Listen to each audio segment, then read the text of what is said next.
Le samedi 14 juin, Saint-Benoît s'est animé avec son tout premier marché de nuit de l'année. Dès le milieu de l'après-midi, des milliers de visiteurs flânaient déjà entre les stands, profitant des nombreuses animations gratuites proposées en centre-ville. Pour cet événement incroyable, parce que c'est bien pour la ville de Saint-Benoît, un marché de nuit. Je pense que la ville de Saint-Benoît fait une bonne chose. C'est un bel événement. Les artistes sont bien aussi. Un retour aux sources avec Apollonia. Bijoux, vêtements, accessoires ou encore produits du terroir, près de 50 exposants étaient au rendez-vous pour cette première édition. La première fois qu'on vient à ce marché à Saint-Benoît, on vient juste de commencer, donc pour l'instant, on essaye par ici. Franchement, au niveau organisation, déjà, c'est très bien expliqué. Il y a des places pour tout le monde, donc franchement, c'est cool. Côté restauration, les food trucks ont régalé les visiteurs avec une offre gourmande et diversifiée. Et pour les jeunes, l'espace animation et manège a fait carton plein dans une ambiance à la fois festive et familiale. L'enjeu du marché de nuit pour cette année 2025, c'est vraiment d'accompagner les commerçants, les entreprises, les forains dans l'après-cyclone Garance. Donc on sait que toutes nos entreprises ont beaucoup souffert pendant ces derniers mois, depuis le mois de février, mars, avril. Et l'idée du marché de nuit, c'est aussi d'accompagner et de proposer des emplacements de travail pour nos forains, nos marchands et notre centre-ville. À l'approche de la fête des pères, des petits cadeaux étaient à gagner pour célébrer les papas comme il se doit. Pour terminer la soirée en beauté, un concert gratuit a rassemblé petits et grands. Clara, Isnel, Apollonia et Aïssia ont enflammé la scène devant un public conquis. Une première édition 2025 réussie qui en appelle d'autres. Le rendez-vous est déjà pris pour le mois d'août pour une nouvelle édition du marché de nuit. Vestige d'un autre temps, l'ancien immeuble Canel, abandonné depuis plus de 20 ans au cœur du centre-ville de Saint-Benoît, n'est plus qu'un souvenir. Cette bâtisse dégradée, symbole d'une époque révolue, a été démolie en 2022, libérant ainsi un espace stratégique de 2150 m². Un espace aujourd'hui réinvesti dans une opération de logement portée par la CEMAC, bailleur historique de la commune. Initialement prévu pour 2023, le chantier a connu un retard considérable en raison d'études complémentaires ayant nécessité une révision complète du plan de financement. Mais ce 18 juin 2025, un cap important est franchi. La première pierre de la résidence Canel a enfin été posée. C'est une nouvelle illustration de ce que nous sommes en train de faire un peu partout sur la commune avec des constructions nouvelles pour accueillir notre population qui a besoin de se loger, pour accueillir aussi des entreprises, des commerces, pour redynamiser notre territoire. Et ce type de projet permet véritablement de changer le cadre de vie de notre population bénédictine. Soutenu par l'Europe, l'État et la municipalité, ce projet ambitieux bénéficiera à la population la plus fragile. 56 logements seront dédiés aux personnes âgées en perte d'autonomie, tandis que les commerces viendront animer le rez-de-chaussée rue Georges Pompidou.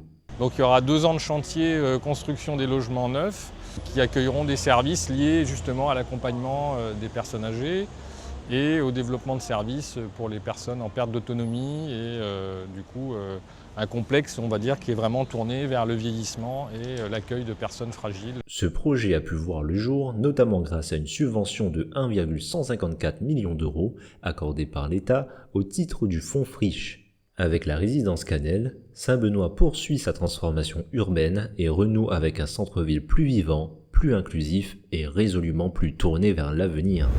Ce 21 juin, la musique a résonné aux 4 coins de Saint-Benoît. Des notes entraînantes ont parcouru les quartiers, animé le marché couvert et réchauffé l'ambiance au square Jean Cariou à Sainte-Anne. Du jazz au Maloya, en passant par le rap, le dancehall ou encore le Sega, chacun a pu trouver sa mélodie. Donc le choix de la municipalité cette année, c'était d'aller donc dans les quartiers, de venir en musique accompagner le quotidien de ce samedi pour la fête de la musique. Une vingtaine d'artistes, des musiciens et même des classes d'orchestre ont transformé chaque lieu en scène ouverte, à l'image de ces élèves de l'école Reine Pitou qui ont bénéficié d'ateliers jazz dans le cadre du dispositif Cléa pour se préparer à l'événement. Moi j'ai bien aimé parce que la maîtresse sont venues, mais on a été très contents de passer sur une scène.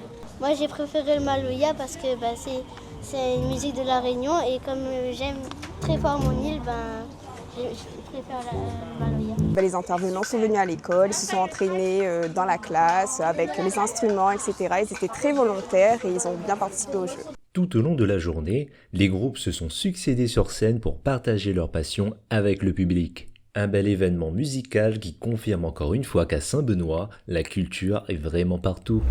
À Saint-Benoît sur la rive droite, un nouveau chapitre s'écrit pour les quartiers de La Bourdonnais, Beaufort, Beaulieu et leurs 8000 habitants. En février dernier, la signature de l'avenant à la convention du nouveau programme national de renouvellement urbain, initié en 2020, a marqué une nouvelle phase ambitieuse du projet. Cette nouvelle convention acte une revalorisation significative du soutien à l'ANRU à hauteur de 24,57 millions sur un coût total du projet de 52 millions d'euros. Un appui financier renforcé qui permettra de lancer dès 2026 des projets structurants majeurs comme la nouvelle école Les Girofles, une salle multi-activités, un city-stade ou encore une nouvelle salle de spectacle et une maison de quartier. Des équipements pensés pour l'éducation, le sport, la culture et le vivre ensemble. Il est essentiel pour notre commune parce qu'il va nous permettre de transformer complètement le visage de ces territoires. Et donc c'est la raison pour laquelle ce projet est important et que nous allons continuer à le dynamiser et à faire en sorte que les objectifs soient atteints. Le 20 juin dernier, la revue de projet a réuni la ville et l'ensemble des partenaires pour présenter les nouvelles ambitions et faire le point sur l'avancement des opérations en cours. Sur les 24 opérations conventionnées, 19 sont déjà engagées. 3 opérations de démolition sur 4 ont déjà été réalisées, 2 réhabilitations sont terminées, Atalante et Alphée, et 3 sont en cours. Europe 1 et 2 et Amiral Bouvet. Le projet NPNRU effectivement est en bonne voie. En date de juin 2025, on est déjà à plus de 30% d'engagement et on va rapidement atteindre d'ici juin 2026 100% de nos engagements. D'ici 2030, ce sont des quartiers modernes, inclusifs et résilients qui verront le jour sur la rive droite de Saint-Benoît. Une transformation collective, construite avec les habitants, au service des générations futures. Informer, orienter et accompagner les administrés dans leur démarche juridique, c'est la mission du point de justice de Saint-Benoît, situé rue Montfleury. Anciennement appelé point d'accès au droit, ce service de proximité regroupe en un même lieu des aides et informations juridiques accessibles à tous. Donc à La Réunion, on a en 2025 32 points justice, dont 2 nouveaux cette année. Le rôle des points justice, c'est de pouvoir accueillir et orienter les justiciables en créant du coup ce genre de structure de proximité où on va mettre à disposition un large panel d'intervenants du droit et pas que. Ensuite, à la demande des communes, on peut aussi avoir des partenaires et des intervenants un peu plus spécifiques, dont certaines associations. Avec son annexe à Sainte-Anne, la structure accueille chaque année entre 7000 et 8000 usagers. Elle propose une quinzaine de permanences animées par des professionnels du droit, avocats, juristes, conciliateurs, mais aussi par des associations comme Lara Juffa ou UFC Que Choisir. Chaque semaine, ces spécialistes répondent aux questions des administrés sur des sujets variés. Droit de la famille, logement, conflits de voisinage, succession. Cette année, le dispositif s'enrichit avec des permanences régulières de notaires et de psychologues. Toutes les permanences sont gratuites, confidentielles et anonymes. Les gens viennent ici le plus souvent. On a vu une recrudescence depuis un certain nombre de temps sur les demandes de droit de famille, c'est-à-dire les demandes de pension alimentaire, les requêtes et les aides juridictionnelles concernant par exemple le divorce. On a demandé au conseil départemental d'accès au droit, au CDAD, donc de pouvoir avoir des notaires qui sont en permanence chez nous. Donc ça a été mis en place. Tous les ans, le Point Justice organise une journée d'accès au droit pour permettre au public de découvrir l'ensemble des services proposés. La prochaine édition aura lieu le 5 juillet prochain à la mairie de Saint-Benoît. Pour toute information, n'hésitez pas à contacter le 02 62 50 15 42.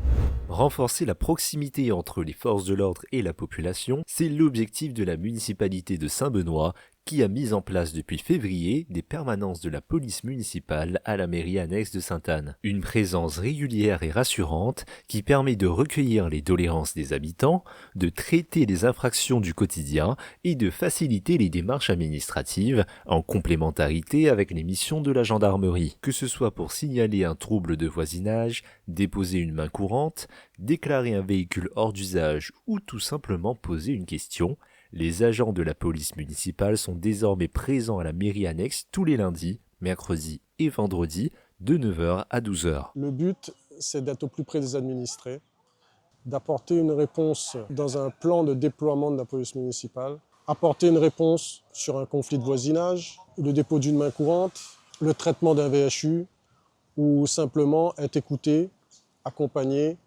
et orienté dans les différentes démarches du quotidien. Une sectorisation des forces de l'ordre qui s'inscrit dans une stratégie plus large de la municipalité pour renforcer la sécurité sur son territoire, avec d'autres mesures en cours comme la création d'une antenne de la police municipale à bras fusil ou encore le déploiement de la vidéoprotection.